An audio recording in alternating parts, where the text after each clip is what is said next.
Hola, soy Carlos Villarreal. Esto es Panorama Económico en Quince Diario TV. Ahora vamos a ver cómo va la economía de este arranque de gobierno, más bien de este arranque de año. La semana pasada se tuvo la reunión primera reunión del año del Banco de México para discutir la política económica que procede siempre a la situación como ellos la vislumbran en el corto plazo.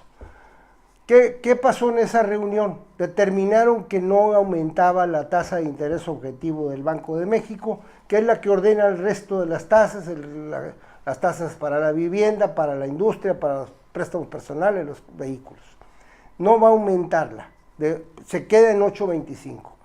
Esa tasa de interés, esa política de no aumentarla, lo que muestra es que el Banco de México no vio para el corto plazo factores que puedan desequilibrar el rumbo, sobre todo de la inflación, que es el objetivo central del Banco de México para la economía, digamos que se establece incluso constitucionalmente. El objetivo del Banco de México, control de la inflación. Y efectivamente, enero fue una de las tasas de inflación más bajas de los últimos 4 o 5 años.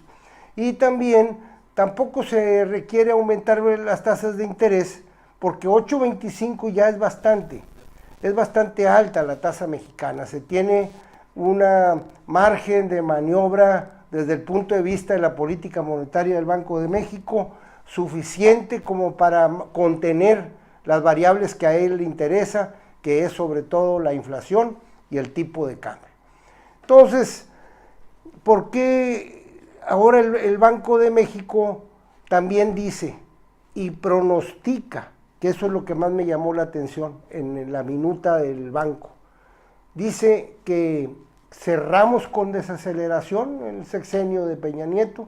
Efectivamente, se nota que desde toda la segunda mitad del sexenio, la tasa de crecimiento del PIB se fue desacelerando.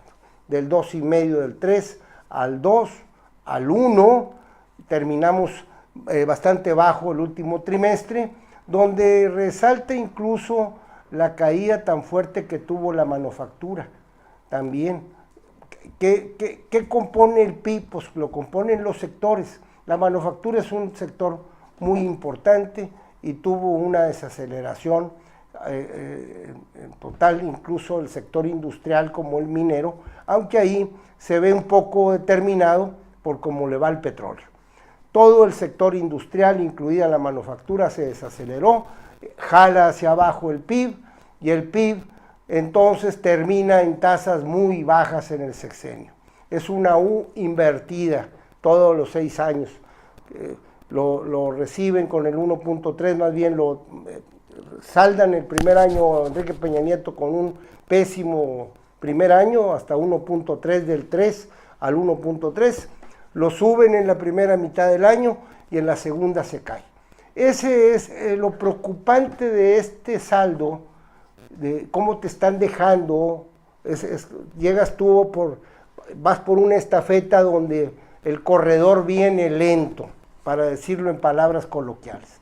El corredor viene lento y así lo está recibiendo AMLO. Pero eso no es lo más grave. Además de esta coyuntura del ciclo económico, lo más grave claramente es en cómo se está encontrando en general la economía del país, y sobre todo a partir de la cual él puede operar, que es el gasto público. El gasto público, ya lo vimos, lo autorizaron, está basado el gasto público en un alto nivel de endeudamiento y también está basado en una reorientación del gasto que se encamina sobre todo al gasto corriente. Es oportuno haber empezado con las becas a los 300,000 jóvenes, becas de capacitación, con el millón de ayuda para la población vulnerable o de capacidades diferentes, no recuerdo ahorita ya cuántos viejos son y vamos a ser pronto, arriba de 68 años. También los millones de estudiantes desde la primaria y la secundaria, la preparatoria que se pretenden becar con 900, 800 o 900 pesos mensuales cada 2 meses. Son destinos del gasto público muy importantes. Sin embargo, también tenemos de que ese aumento del gasto público, que yo lo calculé esta misma semana, son como 300,000 millones de pesos los programas sociales. Y la inversión que es el acelerador en el gasto público, que es donde puede aportar, aparte de mejorar la situación de los más vulnerables del país, de los más necesitados, que eso es una labor fundamental de cualquier gobierno que se pueda llamar progresista, un gobierno responsable con las causas sociales, un gobierno de izquierda. Ese es el gobierno que debe atender las necesidades sociales, pero sin descuidar otro punto muy importante, que es cómo vas a contribuir desde el gobierno progresista, cómo vas a contribuir para acelerar, para que subas del 2 al 4%. ¿Qué te toca hacer desde tu parte? Entonces, la inversión, como el presupuesto público, el costo financiero dentro del gasto público ya es igual a la inversión. Eso es muy grave para la perspectiva de qué se puede hacer desde el presupuesto. Entonces, ¿qué tenemos de inversión? Tenemos el mismo nivel que se lo dejó Peña Nieto. Por esos 2 motivos que comento, presupuesto muy acotado con un alto nivel de costo financiero y haber determinado una inversión igual a la del año pasado, prácticamente igual, me hace suponer que no vamos a crecer más desde el punto de vista del impulso que le puede dar el gobierno. ¿Qué es lo preocupante a todo esto que está pasando con las decisiones, las formas y los fondos de las medidas que están tomando contra la corrupción?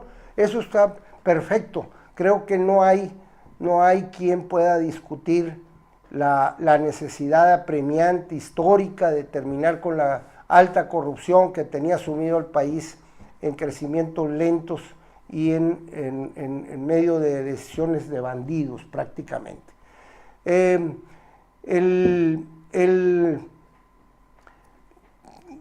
¿Cómo puedo comentarle?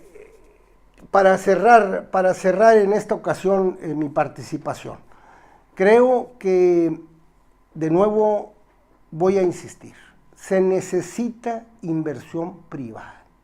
Si no, no vamos a crecer al 4 y mucho menos al 7, que eso es lo deseable, lo necesario, diría yo. Ese es el objetivo por el cual debe de decirse en los segundos, tercer año de este gobierno, ya tendríamos que estar perfilado arriba del 4, 5 y 6, 7%. Si eso no se logra, esto no va a ser la solución que esperábamos. Por lo tanto, la creatividad en el manejo del gobierno, en los acuerdos, la línea correcta desde el punto de vista de la política económica van a ser determinantes para poder superar el 2 histórico, lograr el 4 y, si es posible, terminar el sexenio con tasas del 7%, para dejárselo en herencia al siguiente. Esto es Panorama Económico en 15 Diario TV. Nos vemos en la siguiente semana.